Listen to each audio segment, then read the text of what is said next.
हरे कृष्णा। सभी का स्वागत है। श्रीमद् भागवत कथा आप श्रवण कर रहे हैं। आज की कथा आरंभ करने से पहले हम भगवान का गुणगान करने वाले हैं। आप सभी इस गुणगान में शामिल होइए। हरे कृष्णा। जय राधा माधव कुंज बिहारी, गोपी जन वल्लभ गिरिवरधारी। जय राधा माधव कुंज बिहारी, गोपी जन वल्लभ गिरिवरधारी। यशोदा नंदन ब्रज जन रंजन, यशोदानंदन ब्रज जन रंजन। यमुना तीर वनचारी, यमुना तीर वनचारी। जय राधा माधव कुंज बिहारी, गोपी जन वल्लभ गिरिवरधारी। हरे कृष्णा कृष्णा कृष्णा हरे हरे, हरे राम राम राम हरे हरे। हरे कृष्णा कृष्णा कृष्णा हरे हरे, हरे राम राम राम हरे हरे। हरे कृष्णा कृष्णा कृष्णा हरे हरे, हरे राम राम राम हरे हरे। हरे कृष्णा कृष्णा कृष्णा हरे हरे, हरे राम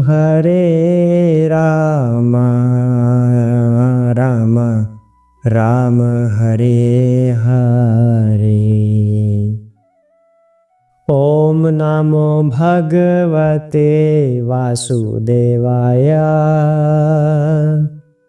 ओम नमो भगवते वासुदेवाय, ओम नमो भगवते वासुदेवाय,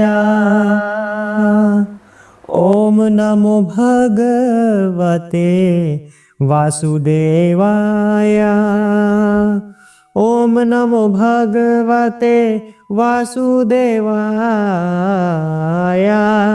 ओम नमो भगवते वासुदेवाय,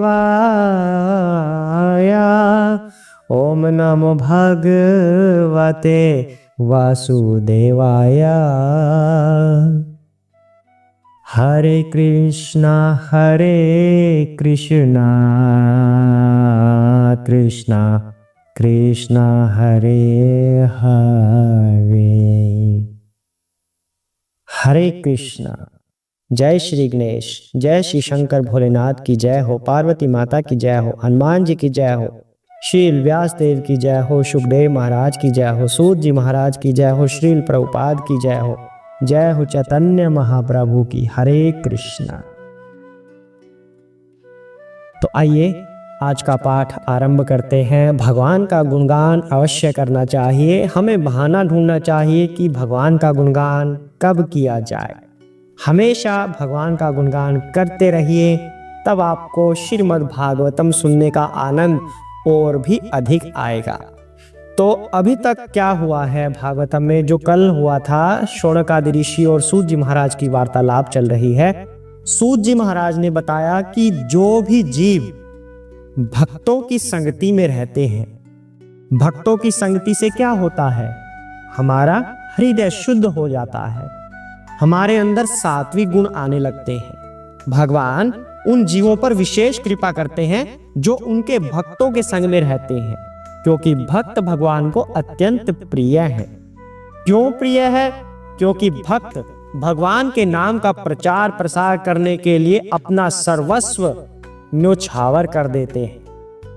तो भगवान अपने भक्तों के भी भक्त से अत्यंत प्रिय होते हैं, इसलिए हमें सदैव भक्तों की संगति में रहना चाहिए। सबसे पहले भगवान क्या करते हैं उन जीवों के साथ जो भक्तों की संगति में रहते हैं? उनके हृदय से इच्छाएं हटा देते हैं। जो भौतिक इच्छाएं होती हैं वो हट जाती हैं। आप कहते हैं ना कि मुझे तो नौकरी चाहिए, अब नौकरी लगे ना और इच्छा मन में बनी रहती है, तो इन दोनों में से क्या काम हो कि व्यक्ति को आनंद आने लगे, संतुष्टि हो जाए, उसे क्या हो? या तो उसे नौकरी मिल जाए या फिर उस नौकरी की इच्छा हृदय से हट जाए और दूसरा कोई काम भगवान उसे प्रदान करे। तो दोनों ही स्वरूप में व्यक्ति को आनंद आने वाला है। नौकरी मिल गई मतलब इच्छा की पूर्ति हो गई, नौकरी ना मिले तो फिर उसकी इच्छा समाप्त हो जाए मतलब व्यक्ति तो अंदर से चिंता मुक्त हो गया ना। तो इन दोनों में से एक कार्य हो जाए। तो भगवान क्या करते हैं? जो जीव भगवान की तरफ आने वाला होता है, जिसकी इच्छा होती है कि मैं भगवान की तरफ जाऊं, भगवान उसे भौतिक बंधनों से मुक्त करने का प्रयास करते हैं, ताकि व्यक्ति के अंदर जो ये इच्छाएं होती हैं रजोगुण तमोगुण वाली, व्यक्ति इनसे अपना पीछा छुड़वाए और मेरी तरफ आ जाए। मतलब भगवान उस व्यक्ति को अपनी तरफ आकर्षित करने का प्रयास करते हैं। लेकिन वो आकर्षित कब होगा? जब वो नौकरी प्राप्त करने वाली या इस तरह की कोई और इच्छाएं उसकी समाप्त हो जाएं, तब व्यक्ति भगवान की तरफ आने लगता है। श्रीमद् भगवत गीता में भी भगवान ने ये बोला है कि 4 तरह के व्यक्ति भगवान के पास आने का प्रयास करते हैं। कौन कौन होते हैं वो? अगर आपने भगवत गीता ध्यान से सुनी हो तो रिपीट कर लेते हैं, रिमाइंड कर लेते हैं उस बात को। 4 तरह के व्यक्ति, पहला वो जिसकी कुछ इच्छा होती है कि हे भगवान मुझे ये मिल जाए, तभी हम मंदिरों में जाते हैं किसी इच्छा प्राप्ति के लिए। दूसरा कौन? जिसको कोई दुख होता है कि हे प्रभु मेरा ये दुख मिटा दीजिए, 11 रुपए का प्रसाद बांटूंगा या 500 रुपए की चद्दर चढ़ाऊंगा या कुछ और इस तरह के भगवान को ही प्रलोभन दे देते हैं हम। तीसरा व्यक्ति कौन आता है भगवान के पास? जिसको ज्ञान की आवश्यकता होती है, मतलब उसके मन में प्रश्न उत्पन्न होने लग गए, भगवान की थोड़ी थोड़ी कृपा मिलने लग गई कि मैं कौन हूँ, ये संसार क्या है, मुझे क्या करना चाहिए। जैसे हम गुरु महाराज से प्रश्न पूछते हैं ना कि हे प्रभु मैं राधे राधे जपूं या जय सिया राम जपूं या हरे कृष्ण जपूं, मतलब अलग अलग प्रश्न जब हमारे मन में आने लगते हैं तब हम भगवान के पास आते हैं या गुरु महाराज के पास जाते हैं। ये तीसरा व्यक्ति। चौथा व्यक्ति कौन होता है? जिसे ज्ञान हो गया है कि सत्य क्या है, परम सत्य का जिसे पता चल गया है, फिर वो भगवान के पास आता है कि हे प्रभु आपके बिना तो मेरा कोई गुजारा ही नहीं है, मुझे आपके पास ही आना है, मुझे इस संसार से दूर रहना है। मतलब जो ज्ञानी अवस्था को प्राप्त कर चुका है। तो ये 4 व्यक्ति भगवान के पास आते हैं। तो यहाँ पर भगवान के बारे में बताया जा रहा है सूत जी महाराज के द्वारा कि जो व्यक्ति इच्छा करता है कि मैं भगवान के पास आऊं, भगवान उसकी भौतिक इच्छाएं समाप्त कर देते हैं ताकि उन इच्छाओं से पीछा छूटे और माया दूर हो जाए और भक्त मेरे पास आए। जब भी आपको लगता है कि मेरी भौतिक इच्छाएं पूरी नहीं हो रही और आप थोड़ा थोड़ा भगवान की तरफ आकर्षित हो रहे हैं, तो ये समझ लेना ये संकेत है कि भगवान की आपके ऊपर कृपा होने लग गई है। भगवान आपको इस भौतिक बंधनों से मुक्त करना चाहते हैं और अपनी तरफ आकर्षित कर रहे हैं और भक्तों की तरफ आकर्षित कर रहे हैं ताकि आप हमेशा आनंद में रह सके। तो कल वाले एपिसोड में ये सब बातें हुई हैं, ये निचोड़ निकलता है कल वाली वार्तालाप का। तो इसमें हो रहा है कि जो व्यक्ति भगवान के पास आने लगता है फिर उसे आनंद की प्राप्ति होने लगती है और उसके हृदय के जो कष्ट हैं वे तो समाप्त ही समझो। आज क्या कह रहे हैं सूत जी महाराज, आज पढ़ते हैं हरे कृष्णा। तदा राजा तमहा भावा काम लोभादया चाये चेताः एताः अनाविधं स्थितं सत्वे प्रसीदति। हरे कृष्णा। जो ही हृदय में अटल प्रेमा भक्ति स्थापित हो जाती है, प्रकृति के रजोगुण तथा तमोगुण के प्रभाव जैसे काम, इच्छा, लोभ हृदय से लुप्त हो जाते हैं, तब भक्त सत्व गुण में स्थित होकर परम सुखी हो जाता है। तो वही बात अभी भी चल रही है कि जैसे ही भगवान की भक्ति में व्यक्ति स्थापित होने लगता है, उसके रजोगुण और तमोगुण से उत्पन्न होने वाली जो इच्छाएं होती हैं वो समाप्त हो जाती हैं। भगवान इच्छाओं को दूर कर देते हैं और अपनी ओर आकर्षित करते हैं। उसके अंदर सतोगुण की प्रधानता भगवान बना देते हैं। सतोगुण में व्यक्ति हमेशा प्रसन्न ही रहता है, क्योंकि कुछ प्राप्त करने की इच्छा तो है नहीं, केवल भगवान की प्राप्ति की इच्छा है और भगवान की प्राप्ति के लिए व्यक्ति उनका गुणगान करता रहता है। आगे क्या कह रहे हैं? इस प्रकार शुद्ध सत्व में स्थित होकर जिस मनुष्य का मन श्री भगवान की भक्ति के संसर्ग से प्रसन्न हो चुका होता है, उसे समस्त भौतिक संगति से मुक्त होने पर श्री भगवान का वास्तविक वैज्ञानिक ज्ञान अर्थात विज्ञान तत्व प्राप्त होता है। हरे कृष्णा। अब व्यक्ति की इच्छाएं हट गई, भौतिक इच्छाएं, अब वो सतोगुण में स्थापित हो गया है। और जो व्यक्ति सतोगुण में स्थापित हो गया, इसका मतलब जो हमें दुख पहुंचता है ना कि मुझे ये नहीं मिला, मुझे वो नहीं मिला, यही तो दुख होते हैं हमारे कि मेरा बड़ा घर नहीं बना, भाई मेरे पड़ोसी का तो इतना बड़ा हो गया, उनके पास तो फॉर्च्यूनर भी आ गई, हमारे पास तो मारुति 800 ही है बस।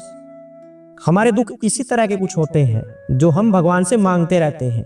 वैसे तो दुख दुनिया में बहुत होते हैं, सबसे बड़ा दुख तो बीमारी की अवस्था होती है, अगर कोई व्यक्ति बीमार होता है, पर वो हमारे कर्मों का ही कुछ प्रभाव होता है जिसे हम केवल और केवल भगवान के नाम जप के सहारे ही काट सकते हैं।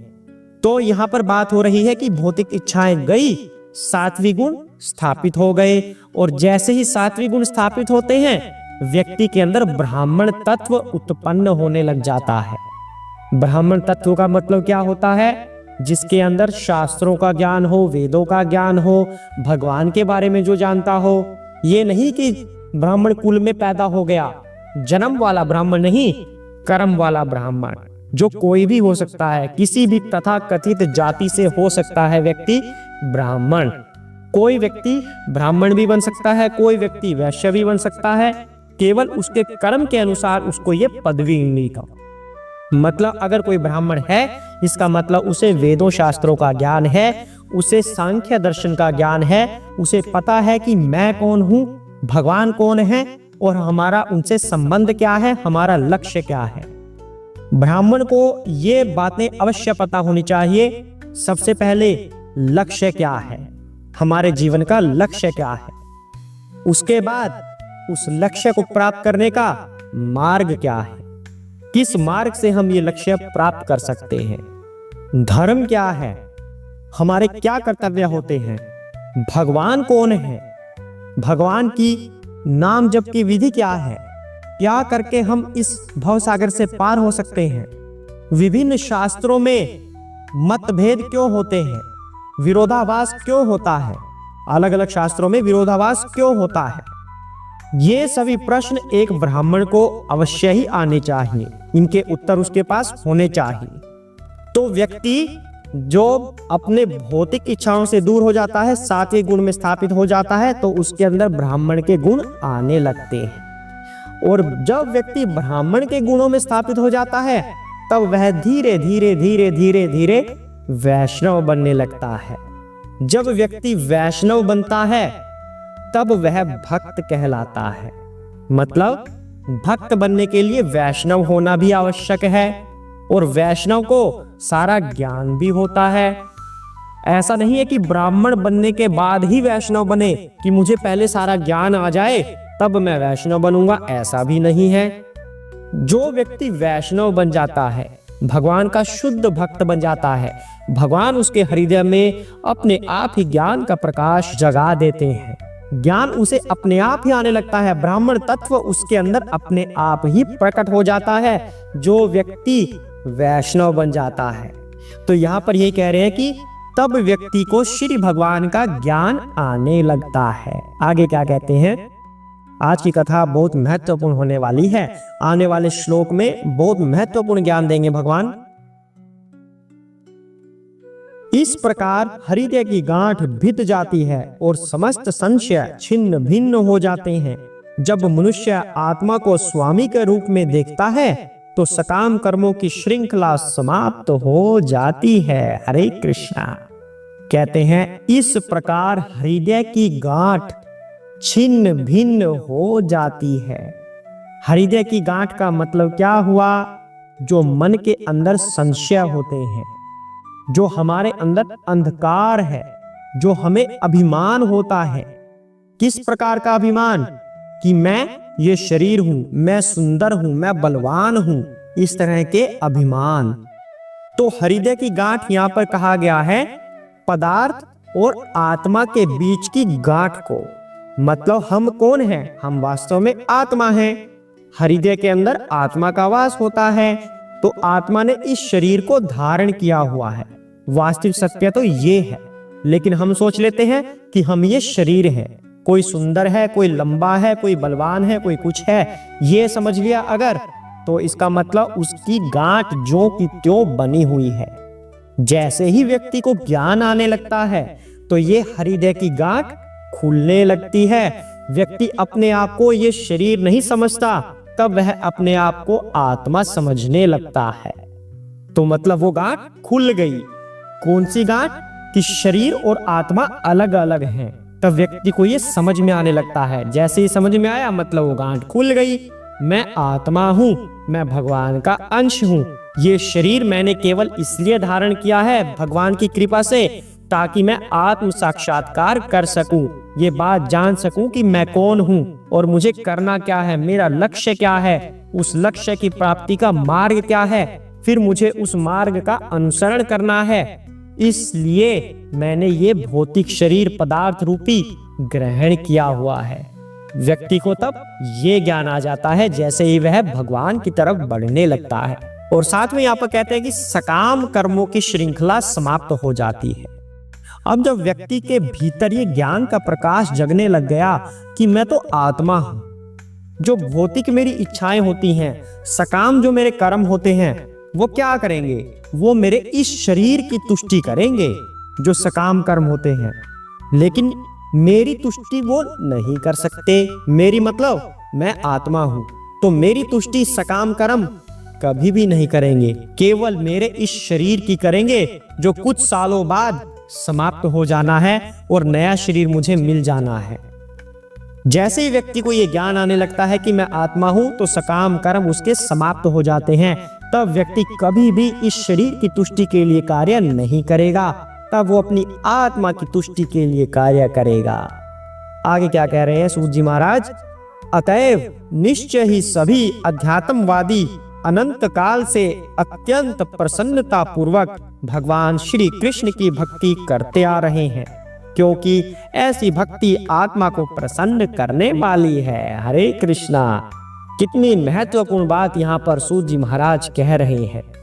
अध्यात्मवादी, सभी अध्यात्मवादी भगवान श्री कृष्ण की पूजा करते आ रहे हैं अनंत काल से। अब अनंत काल से ये कहने का मतलब क्या हुआ? कौन से वाले अनंत काल से? अनंत काल तो बस भगवान श्री कृष्ण ही हैं। मतलब भगवान हमेशा से हैं और हमेशा रहेंगे। ना कोई उनसे पहले था, ना ही सृष्टि के अंत के बाद उनके अतिरिक्त कोई और बचेगा। श्री कृष्ण ही स्वयं से ही अपने अनेकों अंश बना देते हैं, अनेक रूप हो जाते हैं। जो समस्त आध्यात्मवादियों की बात हो रही है, अब किसकी बात हो रही है? अनंत काल का मतलब हम भगवान श्री कृष्ण से आरंभ करते हैं। भगवान श्री कृष्ण सबसे पहले अपना विस्तार बलदेव जी के रूप में करते हैं, बलराम जी के रूप में। फिर बलराम जी से फिर अपने 4 रूप और बना देते हैं, संकर्षण, प्रद्युम्न, वसुदेव, अनिरुद्ध। जब ये 4 रूप भगवान के बन गए, उसके बाद फिर से भगवान का नारायण रूप सामने आता है। भगवान अपने आप को नारायण के रूप में फिर स्थापित करते हैं। उसके बाद नारायण से फिर से संकर्षण जी दोबारा बनते हैं, संकर्षण, प्रद्युम्न, अनिरुद्ध, वसुदेव फिर से बन जाते हैं। फिर वो बनने के बाद फिर महाविष्णु का रोल सामने आता है, फिर उनसे महाविष्णु बनते हैं जो विष्णु जी हैं। वैसे तो भगवान इस सृष्टि की उत्पत्ति के लिए ब्रह्मा, विष्णु, शिव इन 3 रूपों में अपने आप को प्रकट करते हैं। मतलब अगर कोई शिव जी की आराधना कर रहा है तो इसका मतलब वो श्री कृष्ण की आराधना कर रहा है। कोई ब्रह्मा जी की आराधना कर रहा है मतलब वो भी श्री कृष्ण की कर रहा है। जो विष्णु की कर रहा है मतलब वो भी श्री कृष्ण की कर रहा है। किसी की भी आराधना करे वो इनडायरेक्टली श्री कृष्ण की ही आराधना कर रहा है, क्योंकि भगवान श्री कृष्ण ने स्वयं को इन 3 रूपों में विस्तृत किया है। लेकिन यहां पर कहा जा रहा है जो भगवान के विष्णु स्वरूप है वो भगवान का स्व अंश है, मतलब स्वयं का अंश है।